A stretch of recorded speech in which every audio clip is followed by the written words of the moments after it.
Welcome to the weekend edition of Muscle in the Morning, brought to you by Iron Mag Labs, the most hardcore bodybuilding supplements on the market.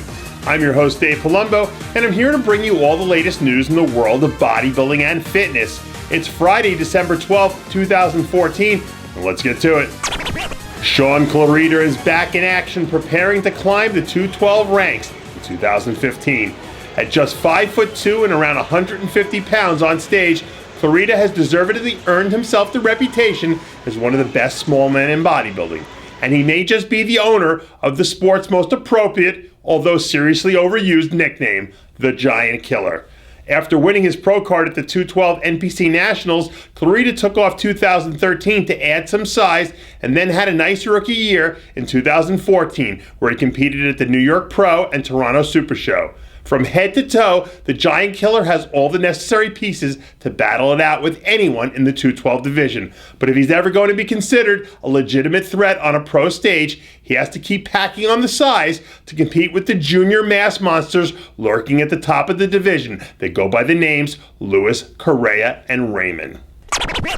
After completing the year with 4 top 10 finishes and a career best showing on the Olympia stage, Fred Biggie Smalls has quietly turned himself into one of the most improved athletes in bodybuilding. Earlier in the week, Smalls released a little behind-the-scenes footage, giving us a sneak peek at what he's doing this offseason to keep his massive guns growing. Over the last few years, Smalls has been scratching and clawing his way up the pro ranks, and coming off what has to be considered the best season of his career thus far, it looks as though the most popular entertainer in the business isn't quite done yet and looks to be attacking 2015 as hungry as ever in search of his first pro victory. Brandon Curry has announced that he'll be taking his talents to Columbus, Ohio to make his 2015 debut when he steps on stage at the Arnold Classic. This will be Curry's 3rd appearance at the Arnold, and in both of his previous appearances, he managed to secure top 10 finishes. Curry has been blessed with some of the craziest shape and proportions in bodybuilding, but the inescapable question that's haunted him throughout his career is, which Brandon Curry will show up?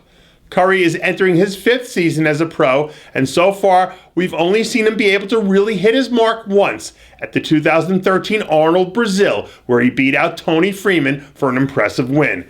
This year's Arnold lineup appears to be stacked with talent, but if Curry can put all the pieces together, he could easily find himself battling it out in the first call-out.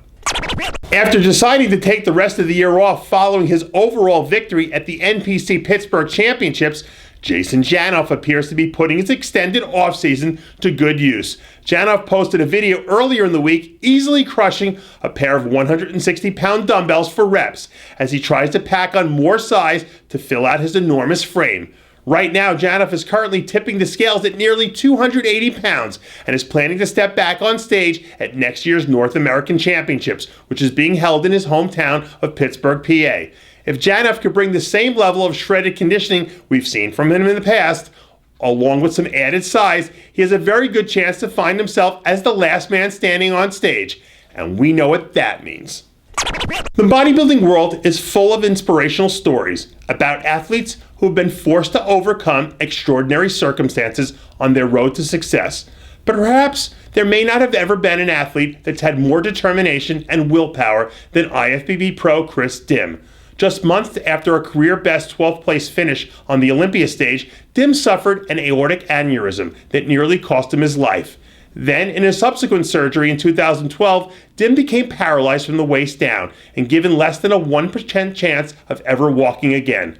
But despite all his setbacks, that hasn't deterred the unbreakable spirit of Dim, who continues to rehab and fight each and every day as he continues to defy the odds. After nearly 2 years of exhausted efforts, Dim has regained some of the feeling back in his legs and has vowed to his family, friends, and supporters that not only will he walk one day again, he fully intends to squat. Chris truly embodies the spirit of a champion, and we here at Muscle in the Morning would like to wish him continued success on his road to recovery.